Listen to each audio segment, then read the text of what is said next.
What's going on, everybody? Good morning, good afternoon, good evening, or good night, depending on the time zone you are in. Paul here, coming at you with your Crypto Coffee Update, where we start the day by discussing news and upcoming events in the cryptoverse, all while enjoying our fresh cup of coffee. So join me now in our simultaneous sip.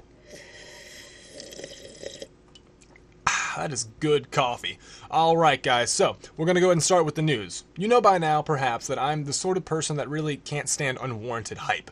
This is evident from me not handling Tron and IOTA with kids' gloves as the wider crypto community seems to do. This, of course, has led to a lot of complaints from various fanboys who dislike doing their own research and instead suffice to hang on every word uttered by a previously unknown developer.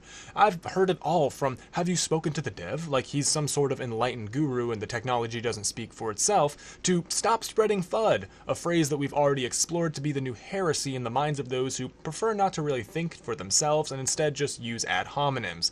I tell you this today to illustrate a point. I don't handle these situations in this manner because I'm just mean or I didn't buy the dip. I say these things because people I know personally have been burned from not doing their own research and ignoring the important phrase trust but verify, instead choosing to run headlong into what eventually culminates into what could be considered a financial disaster for them personally. Look, compiling information, writing the script, fact-checking, recording, and editing all this content takes time, and I do it as a labor of love for you guys and for the wider crypto community as a whole. Which is why if you were following Cryptide, you already knew this was coming from a mile away. You're not caught off guard by what I'm about to talk about because you were paying attention 10 days ago before the exit doors got cramped. I report often and early for this reason. At this rate, I'm looking into opening up a burn cream factory for those who don't watch the Crypto Coffee updates regularly. I think that's only fair. Alright, the Verge devs transferred millions, 18.5 million, when all said and done, tokens to Binance in a surprise move that's left a lot of the community uncertain and worried. The team tried to clear the air by stating the funds were moved to fund the Ledger integration and to pay for an upcoming partnership. Well, things hit the fan when first a representative of Ledger on Reddit said he had no idea what Verge was talking about and that no one at Ledger or anyone else in that regard that he knew of was working with Verge. Sentiment that was quickly echoed by higher-ups at the company. You can see here on Twitter. In fact, Ledger doesn't even charge for integration anymore, according to Fred de Villamil, the VP of engineering over at Ledger. However, he was quite kind in offering to help with any community-led integration efforts.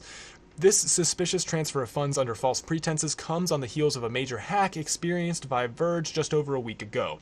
Millions of tokens were mined fraudulently, the fix was botched by the devs, the whole situation is just a mess. Go check the Crypto Coffee update from last Friday, April 6th to get the full picture.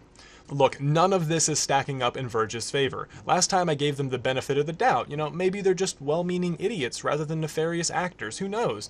Well, that could be the case if Verge dev Sonarock or Justin Eric Vallo, as you can see here, wasn't arrested on 8 separate occasions in his home state of Florida. Offenses include moving traffic violations while driving with a suspended license, probation violation and criminal mischief, damage to property exceeding $200 in criminal mischief, loitering and prowling, and failure to appear in court plus more. I'm not going to show you each individual case because it does show some various sensitive information that could be considered doxing. However, this is all public record. You can go look for yourself. This, ladies and gentlemen, is the individual that at least thousands of people from around the world have trusted with their hard-earned money.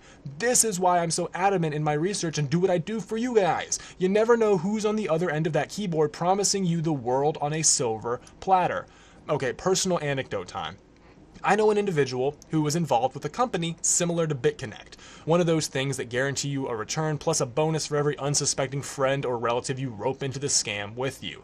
This company has since received a cease and desist order in the United States, so users with any funds tied up in the scam are basically just stuck.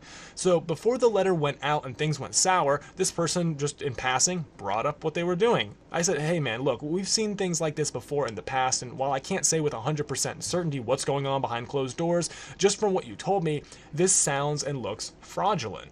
The person's response, look man, I've already gotten out my initial investment plus more, so I really don't care what happens. Moral of the story, you cannot count on other people having integrity. They're going to do, seemingly, what benefits them in the short term. While Verge doesn't offer guaranteed returns, the red flags are waving high in their own right. Be careful out there, guys. Look, none of this is financial advice. I'm not a financial advisor, nor am I a lawyer. I'm just a person who sees these things happening in the cryptocurrency community And I want to sound an alarm and raise red flags as early and as often as possible to help you guys do your own research, keep me in check, let me know if what I'm coming up with is accurate, and just be careful out there, really. So, let me know if you like this kind of stuff. Let me know what you think of the Verge devs. Give me your opinion. Is this just FUD? Is this all just a big cathedral of misunderstanding? And perhaps they actually are going to integrate into the ledger. Who knows what's happening, guys? Something tells me that's not the case, though. But I'm curious. Let me hear your opinion down below in the comments. And of course, everything we saw here linked below in the description. All right, let's go ahead and get into your Crypto Coffee update for Monday, April 16th. The Dubai World Blockchain Forum is kicking off today. Token Investment Summit is happening in Austria. The IoT Industry 4.0 is kicking off in London, and Bitcore is having their airdrop. For April 17th, Tuesday, Blockchain and Bitcoin Conference is happening in Moscow. The Global Inclusive Blockchain Conference is kicking off in Singapore. NEO is having a meetup in Lisbon. Huobi is having a meetup in London, and Loopring will be meeting up at MIT stateside. That's all we got for the Crypto Coffee update. As usual, I have a huge list of tokens below in the description. I can't possibly report on everything happening in the crypto space. There's just so much going on, and it seems like there's more every day. So that's worth taking a look at, in my opinion. See if any of your coins are on there. Keep you up to date on the happenings in the crypto world. That's all we got for today. As usual, my name is Paul. Like, share, subscribe. I love you guys. Stay safe, stay vigilant. Hop on the Discord. Let me know. Let's talk. Let's get to know each other on a personal level, and we can continue to educate, grow, and make this world and this community the best it could possibly be. Talk to you guys next time.